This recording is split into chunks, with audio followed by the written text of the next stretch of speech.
भारतीय चित्रकला एक ऐसी अद्भुत दुनिया जो हमें इतिहास, संस्कृति और भावनाओं से जोड़ती है।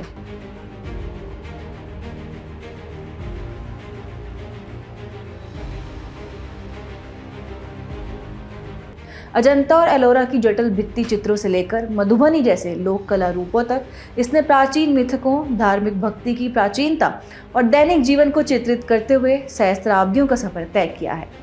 मुगल मिनिएचर, तंजावुर चित्रकला और बंगाल स्कूल जैसी शैलियों ने इसे विविधता और नवीनता से समृद्ध किया है।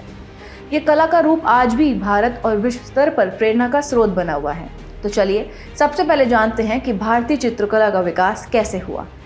इसका विकास 4 मुख्य चरणों में हुआ है। पहला, प्राग ऐतिहासिक चित्रकला। दूसरा, भित्ति चित्रकला। तीसरा, लघु चित्रकला।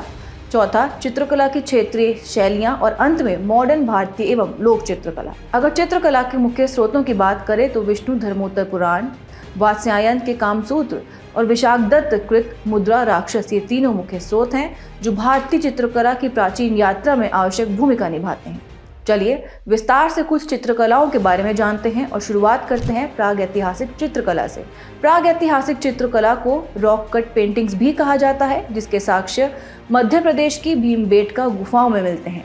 खास बात यह है कि जानवरों के चित्रों में गेरू जैसे खनिज का उपयोग किया गया था और इंसानी आकृतियों को उकेरने के लिए आमतौर पर लाल रंग की व्यवस्था की गई थी। हरे रंग का इस्तेमाल नर्तकियों को चित्रित करने में किया गया था। साथ ही इन चित्रों में बाइसन, हाथी और बाघ जैसे जानवरों की आकृतियां प्रमुख रूप से दिखाई देती हैं। अगर मध्य पाषाण कालीन चित्रकला को देखें तो यहाँ चित्रों का आकार थोड़ा छोटा हो गया, लेकिन उनकी बारीकी और विषयों की विविधता बढ़ गई। इस काल में विशेष रूप से लाल रंग का अधिक प्रयोग हुआ। यदि इन चित्रों को ध्यान से देखें तो सबसे आम दृश्य सामूहिक शिकार के हैं। इन चित्रों में शिकारियों की टोलियां और उनका शिकार करते हुए जानवरों को बड़े ही सजीव और प्रभावशाली रूप में चित्रित किया गया है। अब हम ताम्र पाषाण कालीन चित्रकला की ओर बढ़ते हैं, जिसने चित्रकला की नई ऊंचाइयों को छुआ। इस समय में हरे और पीले रंग के प्रयोग में वृद्धि हुई। साथ ही इस काल के चित्रों में युद्ध और उसकी तैयारियों को प्रमुखता से भी दर्शाया गया है। इसके अलावा चित्रों में कॉम्प्लेक्स ज्योमेट्रिक शेप्स भी शामिल हैं, जैसे सर्पिल, समचतुर्भुज और वृत्त।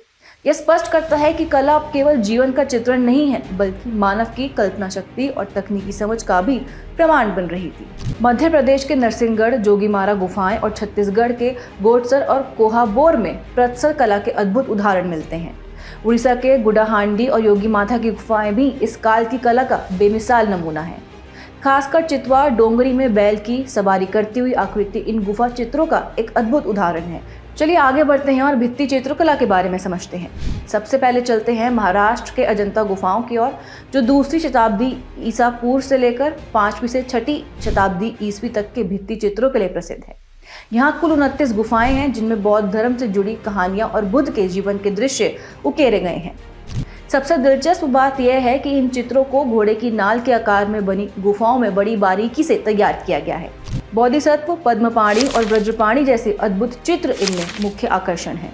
इन गुफाओं की हर एक रेखा, हर एक रंग बौद्ध धर्म के गहरे विचारों को जीवंत करती है। अब हम बात करते हैं एलोरा गुफाओं की, जो अजंता से कुछ अलग और बेहद अनोखी हैं।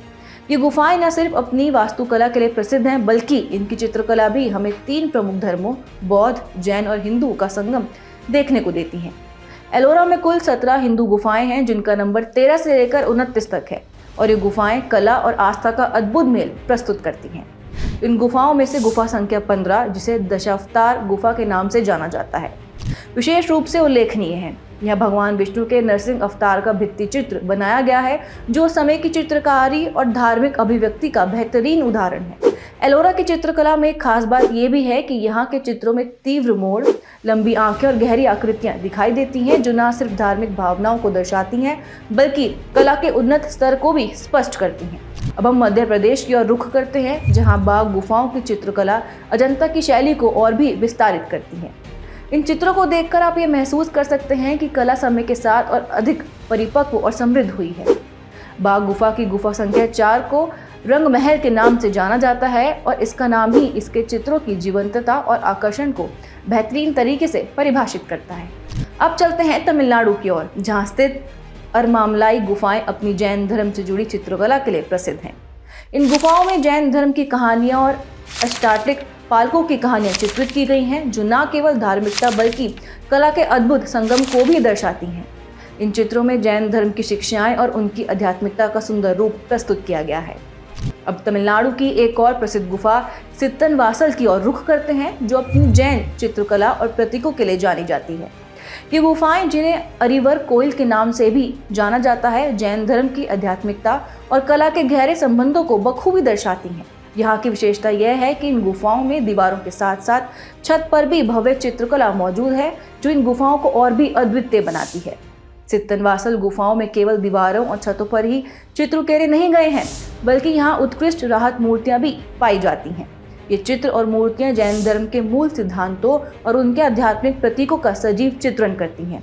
सित्तनवासल की यह कला उस युग की परिष्कृत तकनीक और गहरी धार्मिक आस्था का प्रमाण है। अब हम उड़ीसा के रावण छाया शैलाश्रय की ओर बढ़ते हैं, जो अपने ऐतिहासिक और सांस्कृतिक महत्ता के लिए प्रसिद्ध है। इस शैलाश्रय का सबसे चर्चित चित्र 7वीं शताब्दी ईस्वी का है, जिसमें एक शाही जुलूस को अत्यंत जीवंत तरीके से चित्रित किया गया है। इस चित्र में एक सम्राट को हाथी पर बैठे हुए दिखाया गया है, जो हाथ में तलवार लिए शाही वैभव का प्रतीक नजर आता है। इन चित्रों को टेम्पेरा तकनीक का उपयोग करके बनाया गया है। एक दिलचस्प तथ्य यह है कि यहाँ की ग्रेनाइट सतह, जो सामान्यतः खुरदरी होती है, उसे पहले चूने की पतली परत से चिकना किया गया था और फिर उस पर तेजी से सूखने वाले रंगों का उपयोग किया गया। इस तकनीक ने इन चित्रों को अद्भुत स्थायित्व और गहराई प्रदान की। सबसे रोचक तथ्य यह है कि रावण छाया शैलाश्रय की इन चट्टान चित्रों की लिपि में मोहनजोदड़ो और ब्राह्मी लिपि का अनूठा मिश्रण दिखाई देता है, जो इसे एक ऐतिहासिक धरोहर के रूप में और भी विशिष्ट बनाता है। इन चित्रों की शैली और तकनीक न केवल उस समय की कलात्मक उन्नति का प्रमाण है, बल्कि ये उड़ीसा की सांस्कृतिक धरोहर का अहम हिस्सा भी है।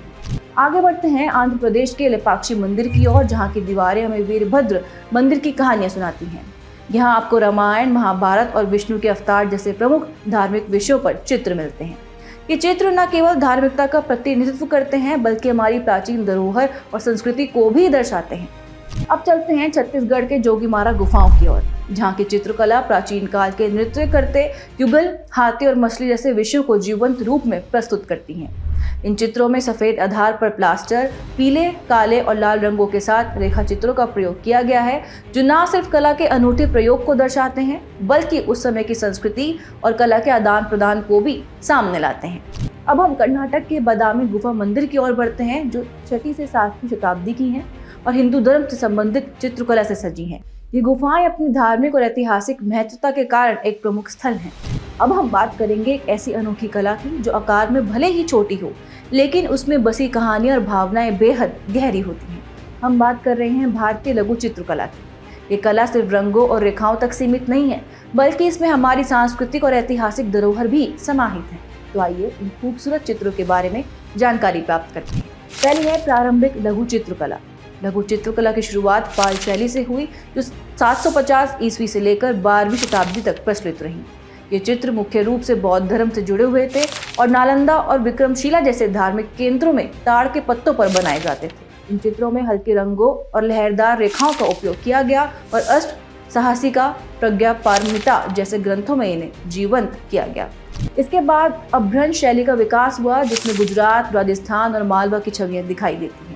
ये चित्र जैन धर्म के आदेशों से प्रेरित थे और चालुक्य वंश द्वारा संरक्षित किए गए थे। इसमें कल्पसूत्र और कालकाचार्य कथा जैसे ग्रंथों को लघु चित्रों के माध्यम से जीवंत किया गया। अब बात करते हैं लघु चित्रकला के संक्रमण काल की। इस समय के दौरान विजयनगर शैली का विकास हुआ, जिसमें दक्कन शैली की झलक देखने को मिली। इस दौर में इस्लामी आक्रमण और सांस्कृतिक संश्लेषण का प्रभाव स्पष्ट रूप से दिखाई देता है। अब दिल्ली सल्तनत काल की लघु चित्रकला के बारे में जानते हैं। दिल्ली सल्तनत के समय कला ने एक नया मोड़ लिया। इस काल में मोहम्मद गोरी का आगमन हुआ और भारतीय तथा फारसी शैली का अद्भुत मेल देखने को मिला। इस समय में चित्रों में गहरे रंगों की रूपरेखा और चमकीले रंगों का उपयोग किया जाता था, जो उस समय की कला का एक बेहतरीन उदाहरण था। अब हम आते हैं लघु चित्रकला के स्वर्ण युग यानी मुगल काल पर। मुगलों के शासनकाल में लघु चित्रकला की शुरुआत बाबर के समय में हुई थी। हुमायूं के शासनकाल में मीर सैयद अली और ख्वाजा अब्दुल समद जैसे महान चित्रकारों ने अपनी कला का प्रदर्शन किया। इन चित्रकारों ने फारसी शैली में भारतीय तत्वों को जोड़कर एक नई शैली विकसित की, जिसमें फारसी चित्रकारी की तैमूरी शैली का प्रभाव देखा गया। अकबर का शासनकाल मुगल लघु चित्रकला का स्वर्ण युग माना जाता है। अकबर ने चित्रकला के लिए एक विशेष विभाग की स्थापना की और भारतीय चित्रकारों को वेतन और पुरस्कार देकर प्रोत्साहित किया। इस दौरान चित्रकार भारतीय लोक कलाओं से प्रेरणा लेकर अपनी कृतियों में नई जीवंतता लाए। जहांगीर के शासनकाल में प्रकृतिवाद की ओर झुकाव बढ़ा और यहाँ उस्ताद मंसूर जैसे कलाकारों ने प्रकृति आधारित चित्र बनाए, जिनमें ज़ेब्रा, टर्की और मुर्गा जैसे विषय शामिल थे। इन चित्रों में सजावट और निजी शैली का अनूठा तालमेल दिखाई देता है। शाहजहां के शासनकाल में लघु चित्रकला में यूरोपीय प्रभाव देखा गया। हालांकि इस दौर में चित्रों में कृत्रिमता बढ़ गई और सजीवता में कमी आई। इस समय के प्रसिद्ध चित्रकार मोहम्मद नादिर समरकंदी और मीर हाशिम ने पेंसिल, सोने और चांदी जैसे नए माध्यमों का प्रयोग किया। अब बात करते हैं दक्षिण भारत की लघु चित्रकला की, जहां तंजौर और मैसूर शैली ने इस कला को एक अलग पहचान दी थी। तंजौर शैली में सोने और चमकीले रंगों का अद्भुत उपयोग होता था, जो इसे अन्य शैलियों से विशिष्ट बनाता है। इस शैली का प्रमुख आकर्षण कांच और लकड़ी के फलकों पर चित्र बनाना था, जो अपने समय की सबसे खास चित्रकला तकनीकों में से एक मानी जाती थी। मराठा शासक महाराजा सरफोजी द्वितीय ने इस कला को संरक्षण प्रदान किया और उनके संरक्षण में यह कला अपने उत्कर्ष पर पहुंची। वहीं अगर अब मैसूर चित्रकला को देखें तो मैसूर शैली में हिंदू देवी देवताओं का चित्रण किया जाता था। इस शैली में गेसोपेस्ट नामक तकनीक का उपयोग किया जाता था, जिससे चित्र अधिक उभरे हुए दिखाई देते थे। मैसूर शैली में चित्रों में धार्मिकता, संस्कृति और समृद्ध इतिहास की झलक मिलती है, जो इस कला को और भी आकर्षक बनाती है। दिलचस्प बात यह है कि तंजौर और मैसूर दोनों शैलियों को जीआई यानी जियोग्राफिकल इंडिकेशन टैग प्राप्त है, जो उनके विशेष सांस्कृतिक और ऐतिहासिक महत्व को दर्शाता है। अब अगर क्षेत्रीय शैलियों की बात करें तो राजस्थानी और पहाड़ी चित्रकला शैलियाँ भारतीय कला का समृद्ध उदाहरण है। राजस्थानी शैली में मेवाड़, आमेर, जयपुर, मारवाड़, किशनगढ़, बूंदी और कोटा शैलियाँ प्रमुख हैं। वहीं मेवाड़ में धार्मिक विषय और तमाशा चित्रकला, आमेर, जयपुर में भित्ति चित्र, किशनगढ़ में बनी ठनी और कोटा में शिकार दृश्य प्रसिद्ध हैं। पहाड़ी शैली को समझें तो इसमें बसोहली, गुलेर, कांगड़ा और कुल्लू मंडी शैलियाँ शामिल हैं।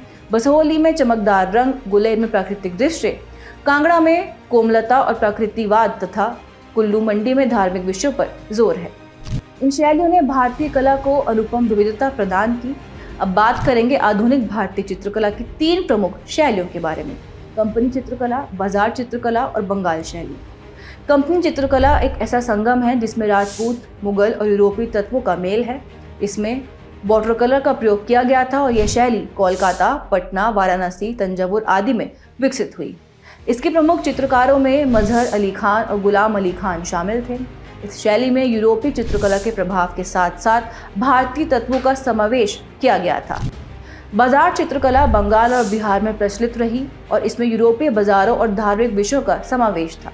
इस शैली में चित्रकला को एक नए रूप में प्रस्तुत किया गया, जो भारतीय कला और यूरोपीय प्रभावों का एक सुंदर मिश्रण था। बंगाल शैली ने भारतीय कला को स्वदेशी मूल्यों से जोड़ा और इसमें चित्रकारों जैसे रविंद्रनाथ टैगोर और नंदलाल बोस ने इस शैली को आगे बढ़ाया। इस शैली की पहचान साधारण रंगों से युक्त चित्रों में निहित थी, जिसमें भारत माता के चित्रों का विशेष स्थान था। ये शैली भारतीय स्वदेशी आंदोलन और कला के पुनर्निर्माण का प्रतीक मानी जाती है।